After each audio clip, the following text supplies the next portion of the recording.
I had the coolest job that any electrical engineer could ever have on the ground crew for Solar Impulse 2, the first solar-powered airplane to fly around the world only using the power of the sun. IEEE-USA has given me a competitive edge because of their support system. It is so much easier doing something and being out of your comfort zone when you have someone there saying, "You got this." IEEE-USA is more than just a network. It's a family.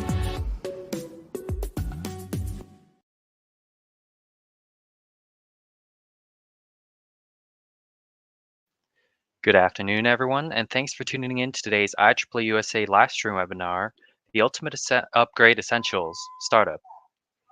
I'm your host, Jonathan Cho. Today's webinar is the first in a series of webinars IEEE-USA is hosting, exploring the ragged edge of productivity and performance and how you can make a difference as a leader now and in your future roles.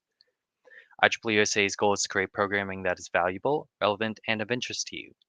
As such, we will be sending a short survey to all registrants after this event and would love your feedback. We value your opinions and would appreciate it if you could take a few minutes and share your thoughts.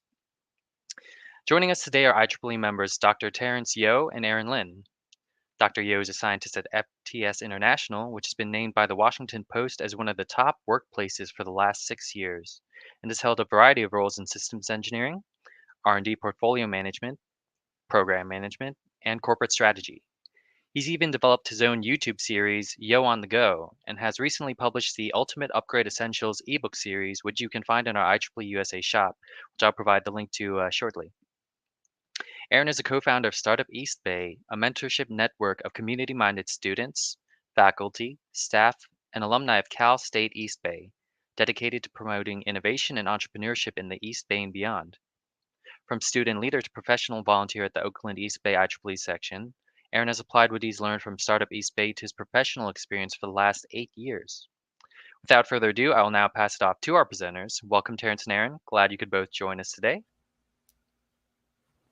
Hey, Jonathan. Thank you so much for the great introduction.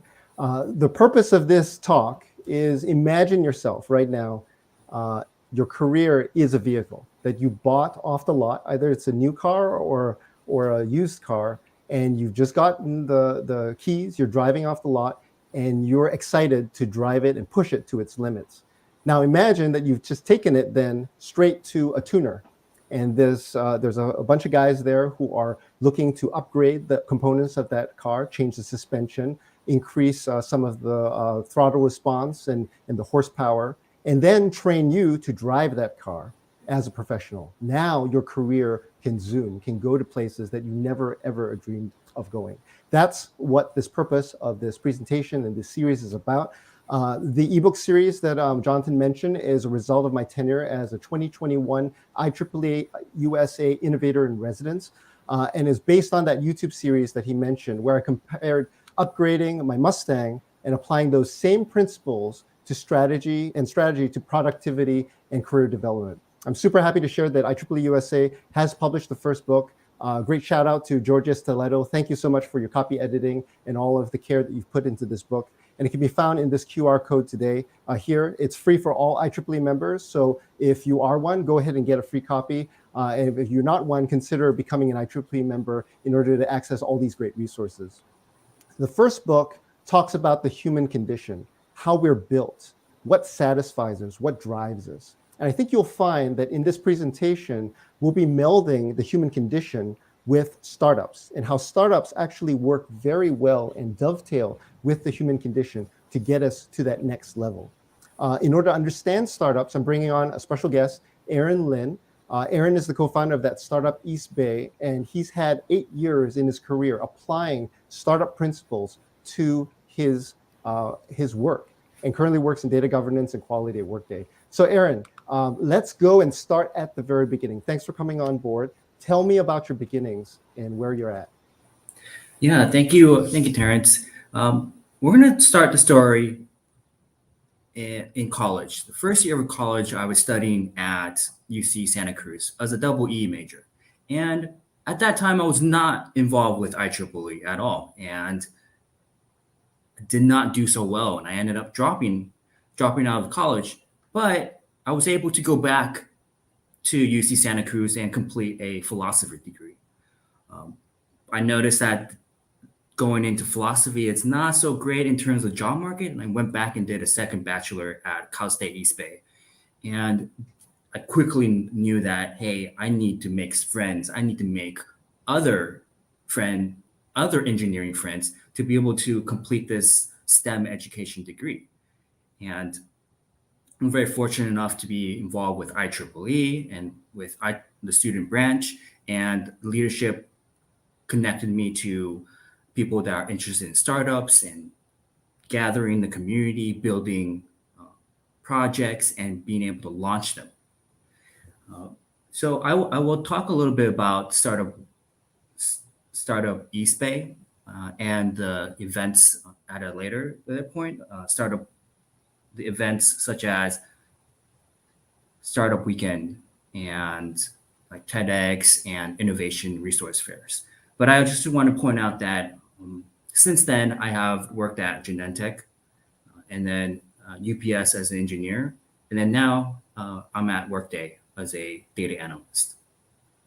So Aaron, you've had a very varied career, right? And it seems like you had to do a pivot very early in your education. I've had a different upbringing in terms of I was pretty focused on wanting to get a PhD for some reason. Just want to be driven and focused on that one task. I didn't know what I was going to do afterward, but that's all I wanted to do. And once I got to that point, then the question was, what's next? Where are we going from here?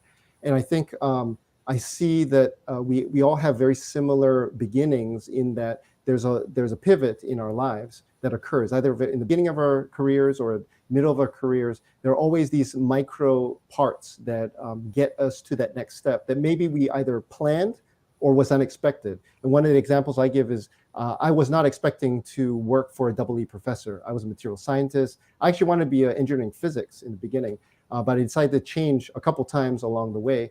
And I was trying to search for that path. Even though I had a strong idea of where I wanted to go, I didn't know how I was going to get there. So can you tell me a little bit of that startup mindset that has driven you and given you that success over the last few years? Yeah, and thank you for pointing out the non-traditional students, because a lot of people think it's, we go to graduate from high school, go to college for 4 years, and then maybe grad school, and then go into PhD, and then everything's just going to work out perfectly. But in reality, there's bumps and hiccups along the way.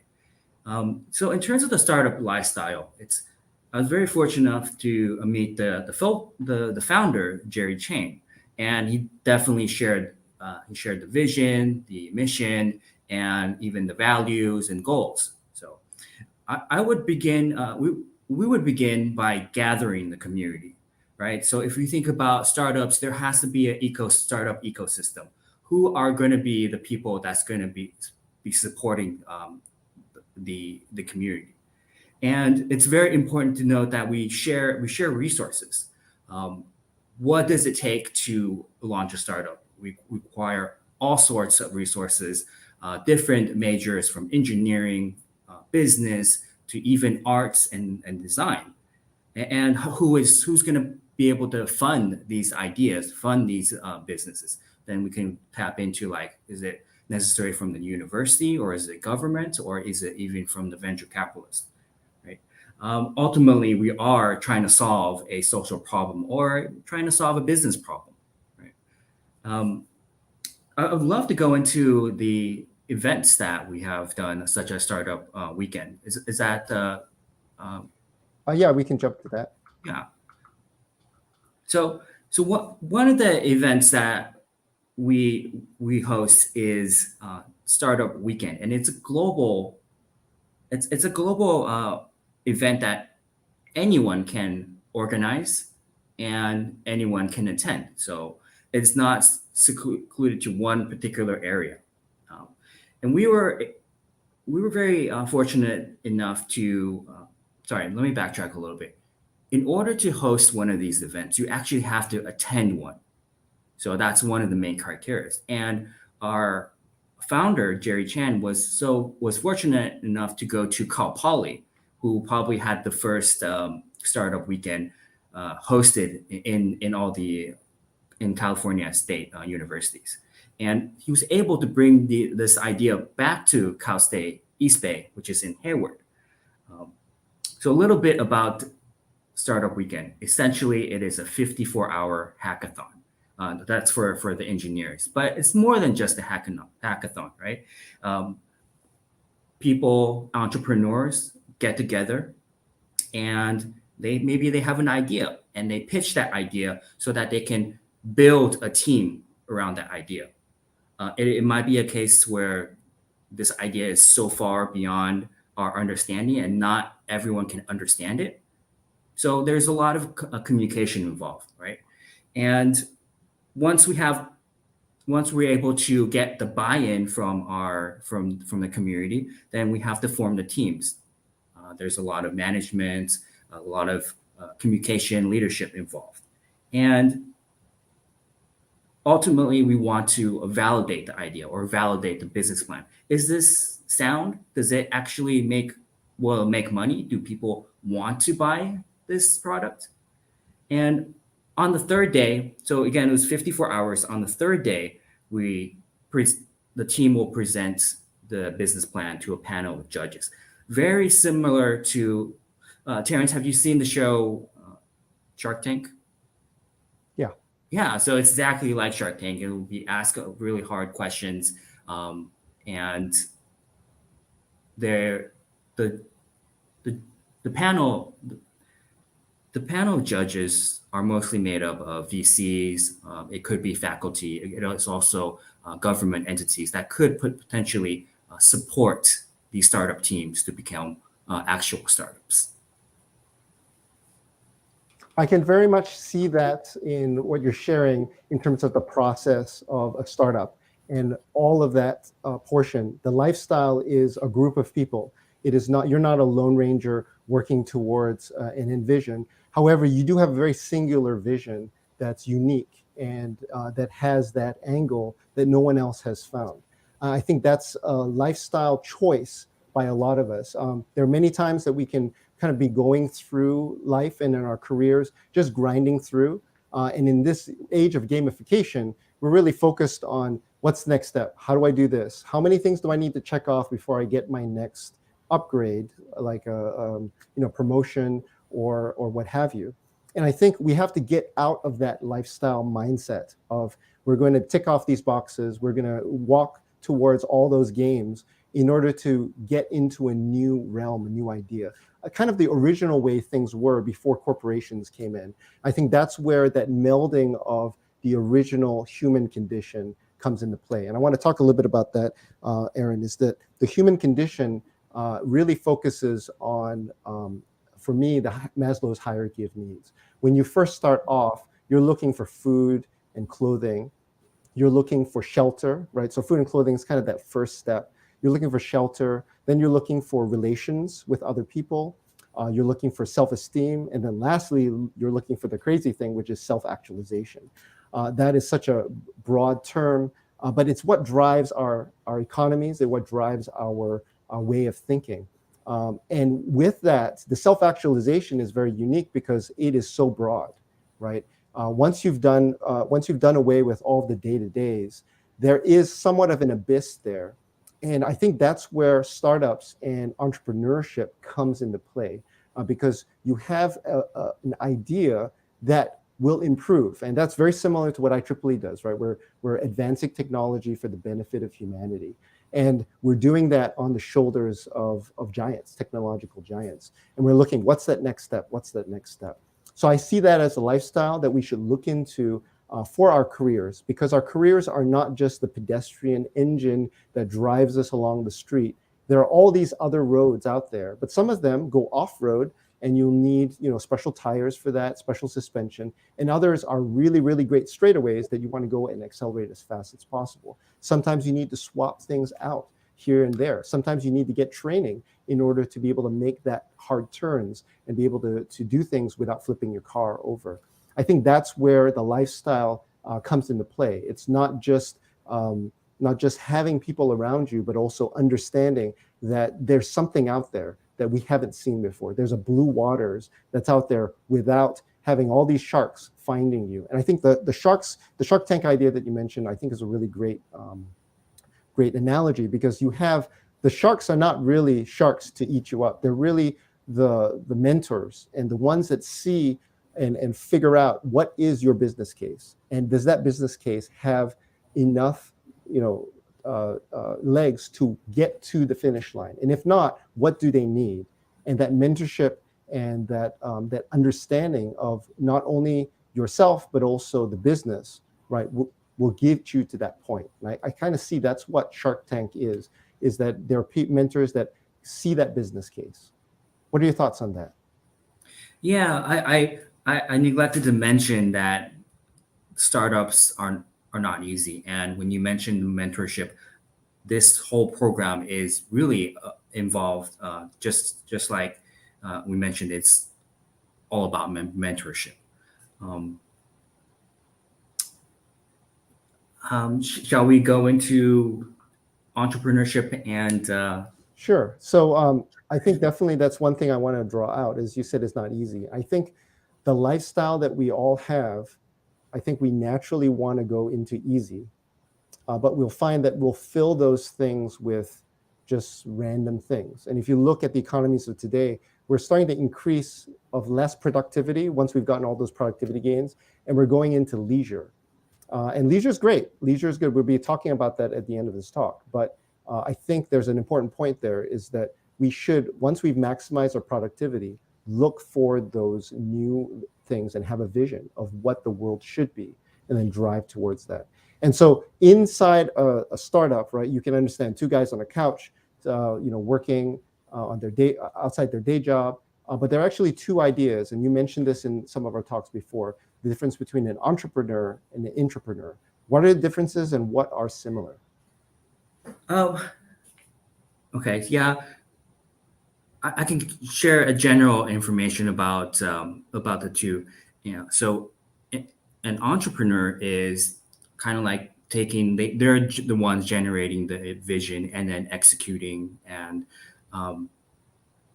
pretty much doing everything. But while an intrapreneur is really someone else creates the vision and they're kind of executing the vision, kind of like how we are at a corporate job. The leadership has a vision or goals, and they would pass down that information, and we as workers, we execute and make the company or make our managers look good by executing that vision. It's very similar in a sense where whether or not we are solving a social problem or are we solving our business problem to increase our bottom line, we're both topics is about building teams. Whether you're building a team to launch your startup or are you just building a team to solve the company's problem. So there's definitely very similar attributes here.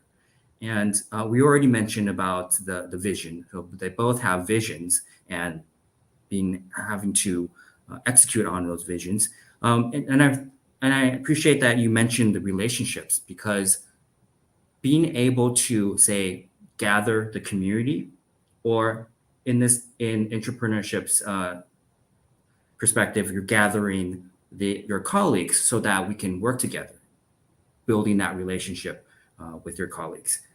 Maybe you have an idea in a startup idea. You still have to validate it, making sure that is it actually sound? Does it actually make sense? And then you have to go out to people outside of your friends, outside of your circle, and validate it, because it could be the case where all your friends think very similarly and we all think it's a good idea, but when we bring it out to the greater region or even the global region, and like, oh, actually it doesn't quite work. Same with when you're at a corporate job. Maybe I have an idea how to improve a business process and make it more efficient or automate something, but I need to get buy-in from not only my colleagues but also cross-functional departments, because it will also affect other workmates. Here's a little bit of a weird thing I experienced in some of my corporate jobs. It's like in entrepreneurship, we always want to like we're very interested in sharing ideas because we need to validate these ideas. In the workforce, we also need to share resources. Maybe I learned something that would affect us. But there's a little bit of a weird notion where maybe there's a job security involved where the company has one person that handles everything, and that person, we always have to go to that person to solve any problems. But what happens when that person leaves or finds a better opportunity? There's a huge gap left in the void, and it creates a lot of tension and friction where the company has to find someone to replace it, fill in that gap, and that's not so smooth. But I just wanted to kind of sidetrack to that. But bringing it back to entrepreneur and intrapreneur, both will execute on those ideas and launch products. Great. Yeah, I see very similarities between an entrepreneur and intrapreneur in terms of internal vision. Because that's what's driving them. I think the one key thing that's very similar between those two aspects is that you're focused on your specific opportunity cost. And that's one topic I wanted to mention is it's not about, with startups, right? You're spending a lot of time figuring out if what you're going to be spending your time on is going to be useful in the future versus the other things you could have done. And the problem with startups, right? You're usually underfunded. You've got two guys in a garage working. You don't have a lot of time. And so you need to make each moment count. And so understanding what those, with that action that you're going to move in, it's really, take your time, measure, then cut. Because if you cut, you've wasted all of that time that you could have done elsewhere. In an intrapreneur, it's similar. There are different kind of risks, right? You have less risk in terms of you're not two guys on a couch. You have a fair amount of resources with you in the company, but you also have political risks, right? If you go after something, pitch for money to be able to, and time to be able to do this, if it's the wrong thing and you're in that community, now you have that reputation of not producing, and that gives you political risk. So I think there are different kinds of risk-reward ratios. With the two guys on the couch, you can do pretty much anything because you're not really constrained. But inside an entrepreneur, you're well-fed, but you also have political risk in the future. So I think those are two sides of that coin.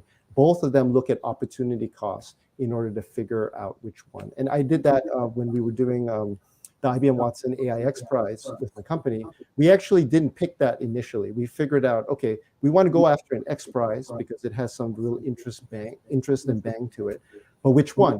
And we actually looked at one that was very interesting. It was actually a water reclamation project that you could reclaim water from the air. And we started looking into the physics of it, the engineerings of it. And we found out that you could actually buy one off the market for $200K. And so the question was, why would we want to spend all this time creating a system that is already there, that's already at 99% efficiency? That would be reinventing the wheel. So let's not do that. Instead, there's another one that was more blue sky that didn't constrain you to engineering facts, but also gave you an opportunity to explore new things. So then you look at the idea of, well, let's not look at just my opportunity costs, but also what comes out of it, assuming all of your objectives fail. And that's what I call fail successful. Instead of fail safe, where, okay, I still keep my job, I'm okay, you're really saying I'm failing successful in this case. And I'm going to, assuming all of my objectives fail, what did I gain out of it? What did I get to that next step, even if all these things fail? So those are the two things that I see inside an entrepreneur and intrapreneur, that you have differences that are unique, but also very similar and have the same kind of risk profiles, just in different areas. So let's move on, Aaron, and let's talk about the concepts of the strengths. What are the strengths of a startup? And we're going to talk about S-curves. This is where the meat of the presentation is going to be at. So tell me what you see as strengths in a startup.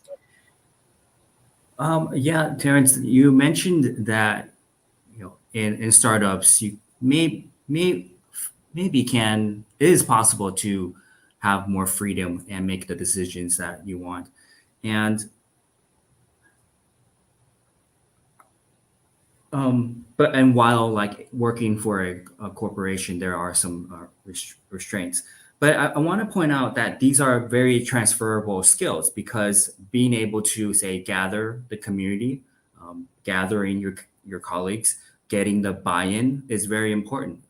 Whether or not you're pitching an idea to a venture capitalist, or you're pitching your ideas to your to do the leadership, it's very, very similar. And when you are sharing ideas, you're also elevating others, not only your colleagues, or maybe you're elevating the community. So these are some strengths. Sharing resources. Not everyone has the same resources that an individual has, and being able to take the initiative of a project really showcases leadership. Leadership transfers over to any job in your career. I had a small part, and I'm not sure if this is the right time, but I'll mention it anyways. In a corporate structure, there is, say, maybe there's 60% of your day job is your day job, your day-to-day responsibilities are kind of like 60%.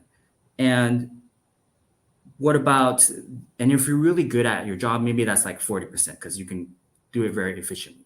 But what about the other 40%? I think these are some of the strengths of startups, because, and it's also being incorporated into corporations, because not only at Workday we have these things called gigs, where you can sign up for something that is not your job responsibility and get exposure. And it's very similar to startups, because you don't know everything, and then there's so much to learn.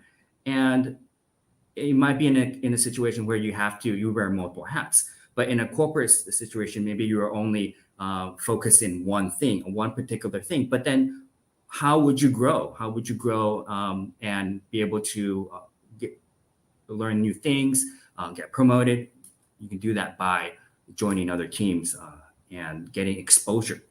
There's also the developmental areas. This whole web series is about career development, but there's also leadership development, personal development, and professional development. But I also want to point out that there is also mentorship. There's another 10% of being either being a mentor or being a mentee. So those are very important strengths that I see that I was able to carry over from startups. No, it's really great to hear that Workday has kind of a gig system that allows you to then expand. And it is very true. I think the mentality of a startup is to be as efficient as possible and really hone in on that minimum viable product, right? And get there as fast as possible, because you have a lot of other people coming in at the same time. I think what's interesting from what you shared and what I've seen is that, yes, there is a certain amount of slack of time that we have. Now, what you do with that time is really that important part. Are you maximizing all of that productivity towards your end goals? And so if you have a corporation that does have these extra activities in which they need extra help on, that works really well. And it actually ties into the concept of S-curves in general, right? So an S-curve, you're starting off in the very beginning of any project or any idea. It's a very slow progression. It's partly because maybe you don't know enough. Maybe the materials are not there. Maybe you're coordinating with other people and you're really slowly getting that consensus. Throughout that period, there's a lot of cognitive inputs at that point. You're thinking very hard on how to make that happen. Now, when you get to the middle of the S-curve, all of those impediments have gone away, and now you're in open air, basically, and you're driving as fast as you can as you get towards that product. And then as you get to the end, you're really starting to see, okay, there's less and less of things for me to work on. So it's not so much execution risk. Now it's really ending it right and having that exit path. What's interesting in startups, right? You're usually having many hats on your head. You're the CEO, you're also chief marketer, you're also HR. What we see in terms of projects, whether you're an entrepreneur or an intrapreneur, is that you can think about an overall vision, and this is what I'm really excited about, because I've tried this many, many times now. You have an overall vision of what you want to accomplish. Let's say improving the culture of a company. And then you can slot in certain things like into that area, and it could be also, product. And as you're going through in that first project, the midway in the project where you're just executing and not using a lot of cognitive strength, you could go and get a gig, right, as you had mentioned, with your extra time. However, you can also use that time to start up the next project, the project that is cognitively intense and also takes a lot of time for coordination with other parties, such that if you time it right and if the timeframes are the same for these projects, as you move into the end phase of your first project, you will move into the execution phase of your second project. And that's when you add the third S, where you're now putting your third project, which dovetails into the others, and start adding that cognitive strength. So as you see throughout 3 projects, your cognitive load is actually constant. It doesn't diminish. Your execution load is then metered towards that. And what that does is it compresses the schedule. They call it crashing the schedule, but we're doing it in a different way. We're not taking individual projects that depend on each other and then have that be working. What you're doing is you're putting independent products, things that are orthogonal to each other, but still achieve the same overall goal, and stacking them in time in this compressed manner. My time as a PMP, project management professional, really taught me and codified all of these particular words and concepts together to say, oh, I was doing this crashing schedule portion. However, I'm doing it in a very different way. And by being smart along those ways, you can then improve your efficiencies to a point in which you can then do 3 things in a time span of about 1.5, if you're looking just at even at that little S-curve diagram below. So I'm super excited to share these things and to experience that in day-to-days, whether it's in an entrepreneurial standpoint or an intrapreneurial standpoint. And I think that differential doesn't really matter as long as you're performing and growing. So some applications would be great. Aaron, yeah, you have comments? Yeah, so we've already mentioned about startup innovation, but we haven't really touched about the social innovation aspect. And it's really about nonprofits giving back to the community and using the current resources that we have to make something more efficient. If we look at Silicon Valley, which I'm currently in, there's also kind of like a more of a social aspect of the different cities surrounding the Silicon Valley. That would be like Oakland, San Leandro, East Palo Alto, which is very different from tech innovation. And I just want to point out that there exists social innovation as well. Another application that we were focusing on is campus innovation. And I think a lot of student branches, the IEEE student branches, are very involved in this because our education is very important. And to be able to influence, say, faculty at the university in the necessary skills that we need to acquire before we graduate is very important. Some student branches even will create a 1-credit course just to say, hey, what are the basic necessary tools that you need to even just start learning about engineering? Maybe it's logics, or maybe it's like soldering. But anyways, there are the 3 applications I just want to point out: startup, social innovation, and campus innovation. Thanks. Yeah, I think the applications that you have in your vehicle, right, of a career do involve a social component. I think social components are an important part because it is part of our why. I think if you find yourself with a whole bunch of money and a whole bunch of fame and fortune, you're actually going to be unhappy. I think it's part and built into our system to thrive and to grow, to not stop. I actually asked someone, as they're growing their company, what would you do if you wanted to have it just completely flat, in terms of not growing, not shrinking, but just being fat? And his answer was, if it's not growing, it's dying.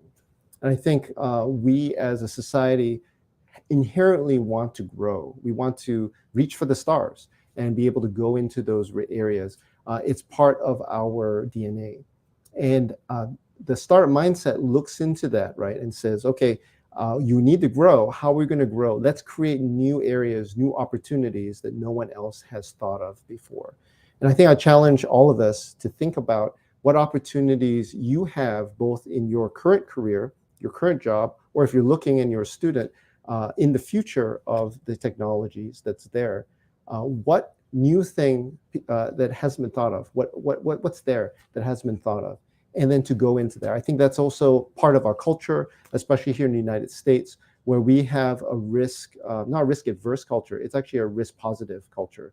When you take risks, people look at you and admire you, particularly because even though one person may not, as an individual, may not succeed, the collective succeeds, right? So as a VCer, you're looking at funding 99 projects, and you know that all of those projects most likely are not going to do well, but there's that one unicorn, right, that comes in at 100,000 times the value of any of the others, and that makes all of the difference, because ultimately money is a placement of value upon that company or that product on the impact of society in a positive way. And then the money is really social debt, saying here is social debt for enabling these technologies so that everyone can benefit from there. And I think we should continually think about our careers in that way. How can we improve everyone else's capabilities?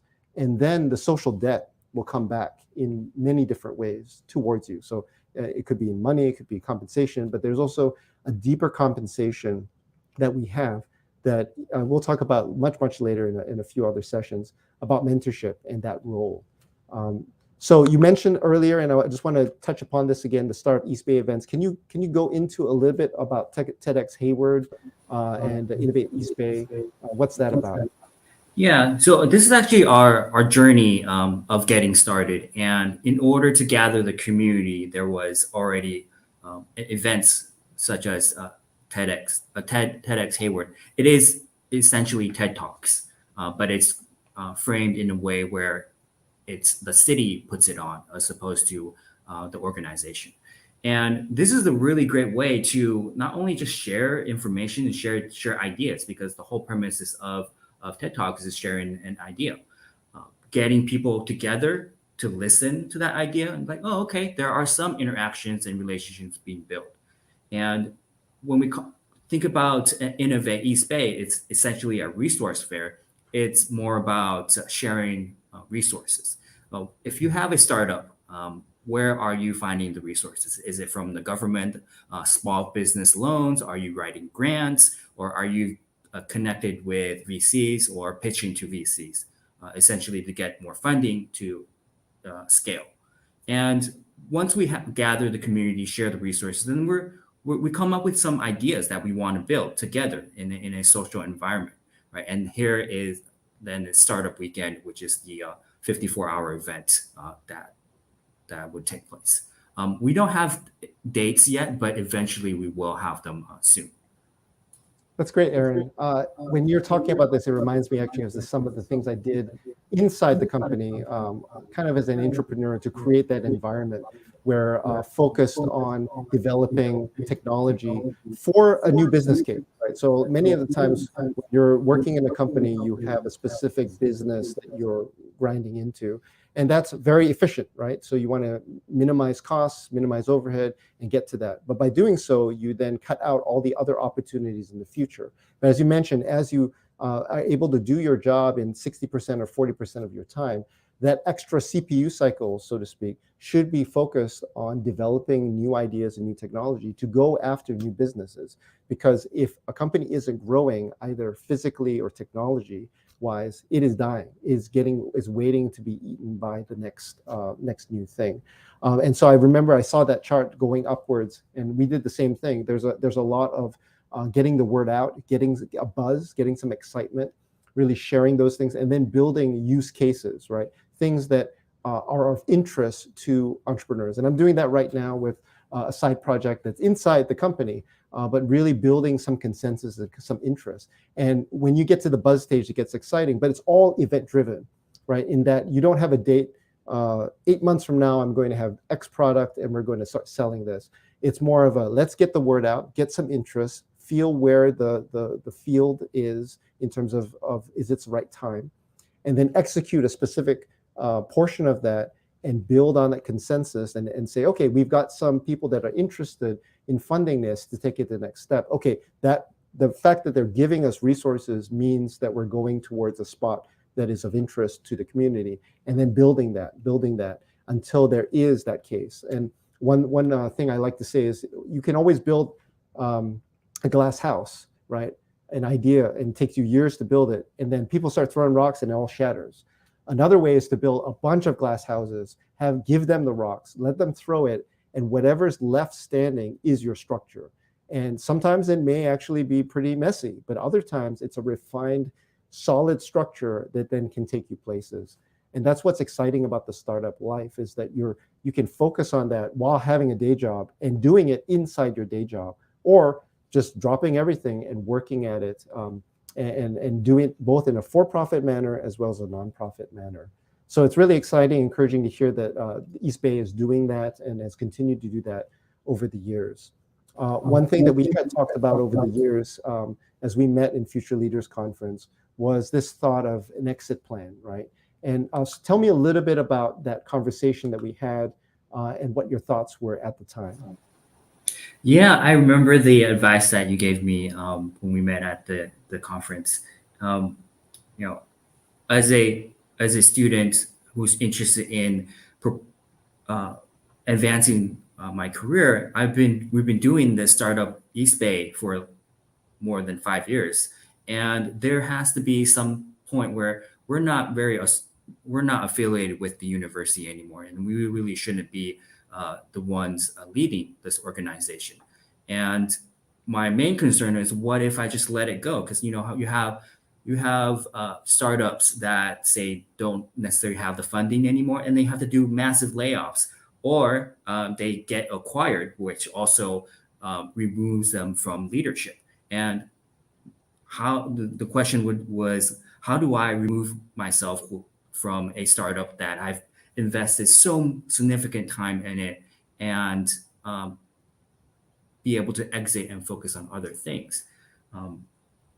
Yeah, and the advice that you gave me was that it's okay to let the organization go, because the organization itself, because the demand will create something new, or it might continue on, but it might also create something new and establish itself in a separate domain. And that is exactly what happened, because when both the founder and co-founder left, the university, there was a little bit of gap in between, but the university took over the program and was able to connect with other entities that are very interested in entrepreneurship and startups. Although they haven't done our roadmap, but they have a roadmap of their own. So we're very glad that they are continuing to support the community, connecting students to resources and opportunities. Yeah, and I think I had a very similar point in time where I was going through my first S-curve. We're actually developing, an intern program, starting from 40 people over 200 at the end of that, and then transitioning that to HR. And I was going through that same discussion. I remember talking with you about it, that you want to hold on to it because you've built it up, it's your baby, but you also have to let it go because it needs to grow separate from you. You have very specific ideas of how it should start and how it should end, but really there is also another. You're the impediment in its efficiency to grow into what it really needs to be. An analogy is, people are talking about how to get the most efficient in your, gas mileage, because prices of gas are skyrocketing today. And the joke is always among car guys is that you got to tighten the nut behind the wheel, because that's the thing that's actually causing the inefficiencies to happen. And really, you're the impediment sometimes to your own success. I think about some of the startups that have happened, even things like Tesla, right? Not many people know that Elon Musk was not the founder of Tesla. He actually bought a stake into Tesla with two engineers who were the primary guys. One of them was a University of Illinois alum. And once he bought it, he changed that company and grew it into what's needed today. He gave it a cash infusion and also gave it a little bit more pizzazz and vision, right, for the future. And so by letting those things go, you can then see that idea go into fruition.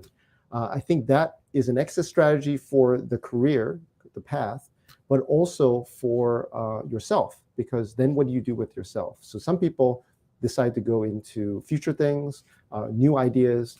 Others want to do it again and again and again, and they get really excited when there's an opportunity.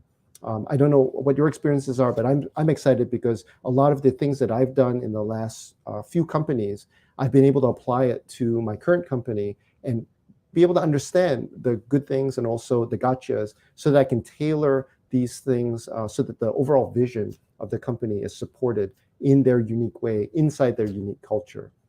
Any thoughts about that in terms of exit strategies?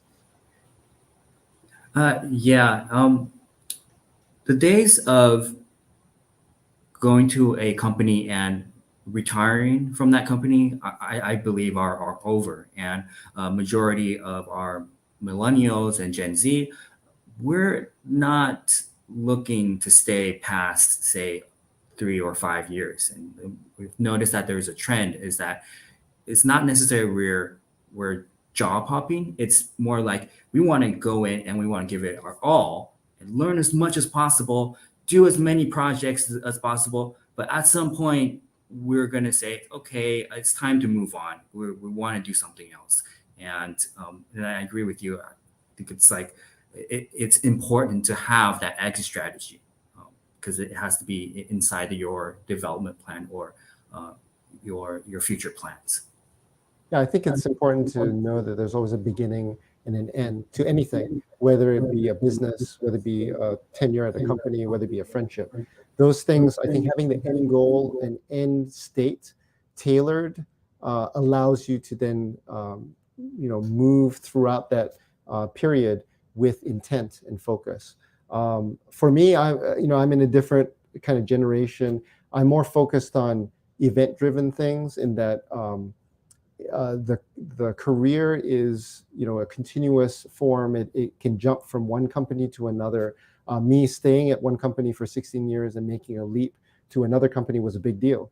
I never done it before. I was stayed in there, but I also understood that in order to grow, sometimes you have to go, and in order to grow, sometimes you have to stay. But in all those things, you're bringing 50% of the problem or the solution with you, which is yourself. So if you do have struggles inside a company, or you have successes, just know that half of the problem will go with you, or half the solution will go with you to your next spot.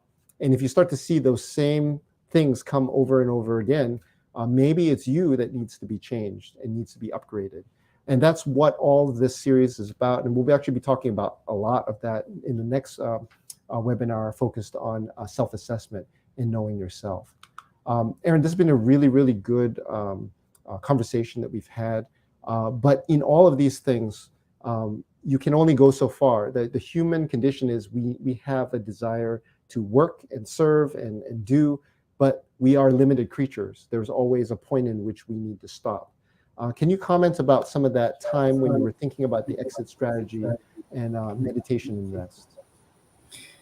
Yeah, there's definitely a point of self-development involved, and I'm still very close with the founder, and we're actually trying to bring back this startup East Bay thing, and hence all this promotion.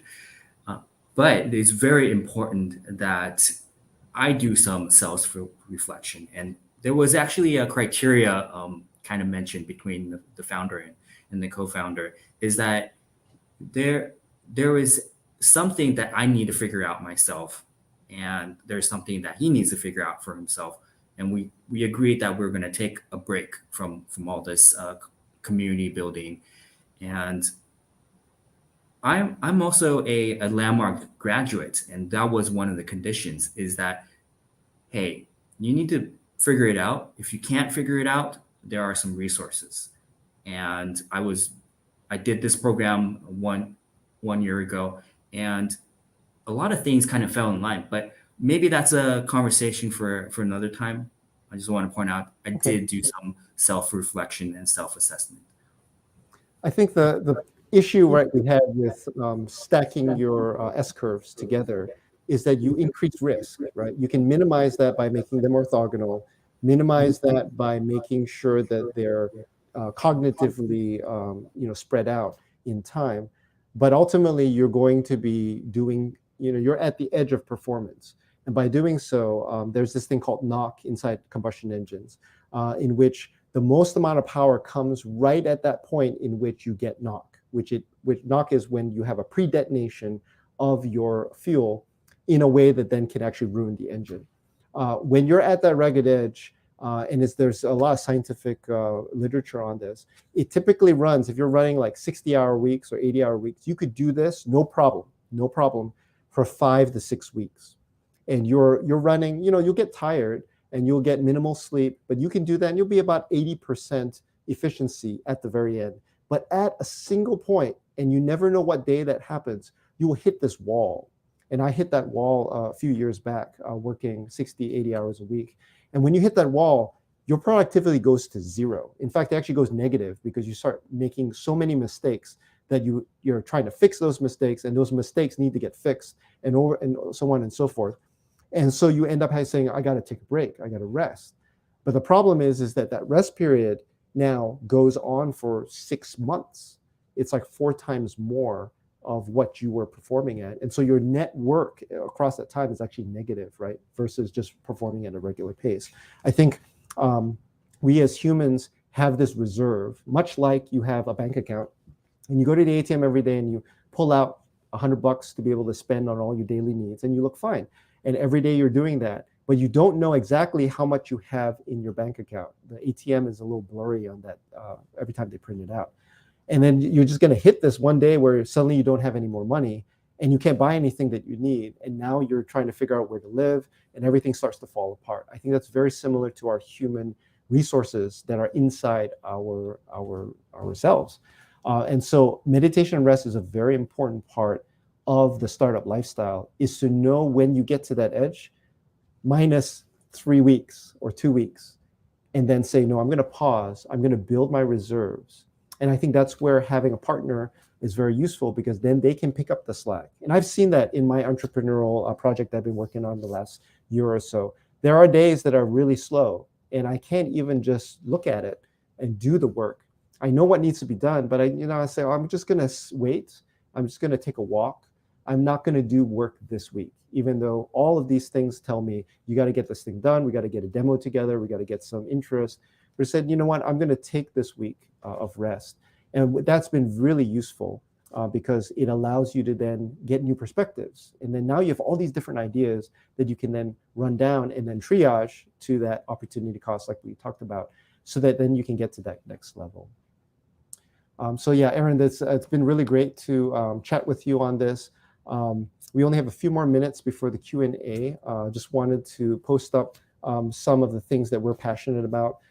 As I mentioned, some of the concepts we talked about right now in this webinar, and many more are in the book, Ultimate Upgrade Essentials, in book 1, The Human Condition. So it's free for all IEEE members. So click on that QR code or put your camera on that QR code right now to be able to download a copy if you're IEEE. And Aaron, why don't you talk about the Startup East Bay and what's coming up soon? Yeah, again, Startup East Bay is a mentorship network, and we host multiple events from Startup Weekend to Innovation Fair, and even hosting TED Talks.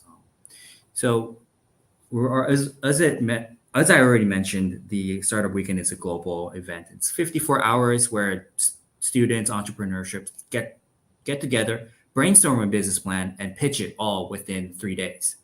There's VC and government and faculty involved that would help you develop your business plan or mentor you on how to scale or marketing and demand generation. So it is a learning opportunity as well. Awesome. So yeah, we've really hoped that this has been an interesting talk for you and how to incorporate principles of the startup mindset into your career and how to then apply that across the life cycle, that S curve of your career, looking into that end state. So thanks so much, Aaron, for your insights into that. Jonathan, we're totally open for questions and answers at this point in time. Fantastic. Thanks, guys. So before we close it off, I did want to ask a few questions of my own that I'm sure our viewers are very curious about as well. So, both of you talked very heavily about like the planning stages of starting a startup, and from the beginning to when the exit strategies you mentioned. But I think there a lot of people tend to worry or wonder about another big kind of like factor in starting a startup, which most people tend to think of finance and money. So my question is, how feasible is it to start a startup without investment, or do you have any strategies in being able to find investors for your startup?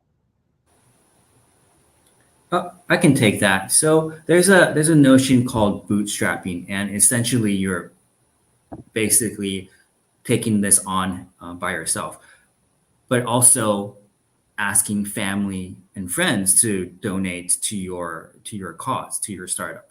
But most people will go to events like Startup Weekend or even pitch-a-thons to pitch their ideas in hopes to get connected with a VC or angel investor, or even just government entities that will support. Right. So almost majority of the startups start up with nothing. Actually, sorry, I meant to say majority of the startups usually seek funding from within, and then when that runs out, they go seek funding from outside. Awesome, thank you. My next question, let's go into skill sets. So obviously, when you want to start something, you need to have a number of skills in order to build your own business, being able to interact with others, including investors. So, what kind of skill sets are crucial for a budding entrepreneur or for an entrepreneur? Terrence, I guess I'll go again. Sure. Okay. So if you think about a startup, it requires quite a lot of skills, right? But if we say, let's just narrow it down to five. Of course, since we're IEEE, there has to be an engineering technology component, right? But then there's also the business side, the business component.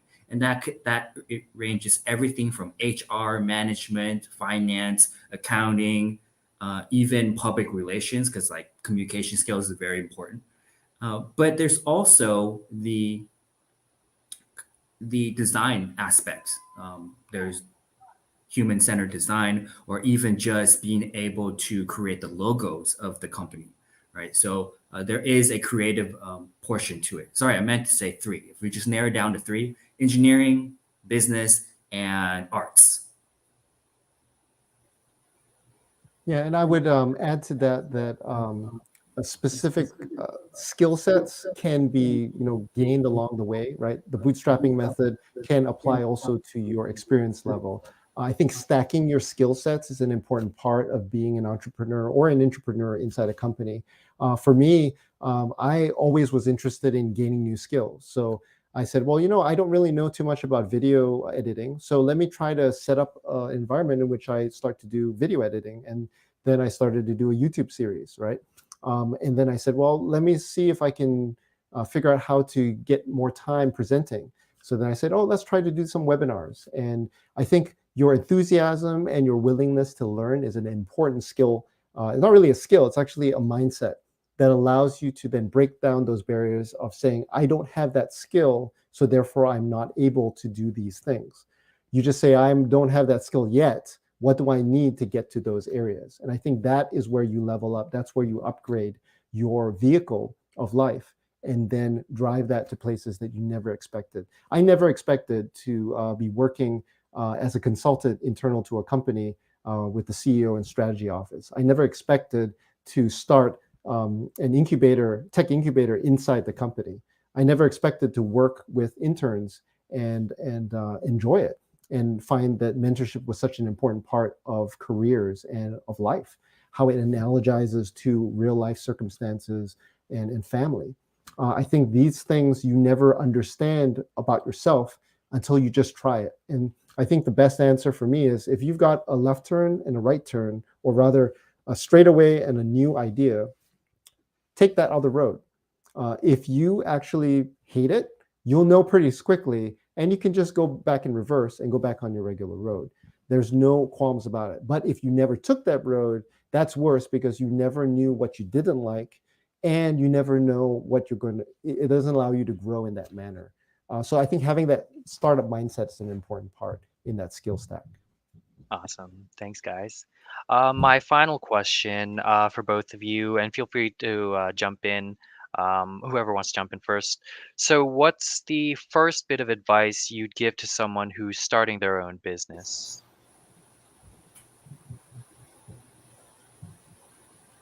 I would say know that your idea at the very beginning is going to be completely different from the end product at the end. In that, be prepared to pivot multiple times.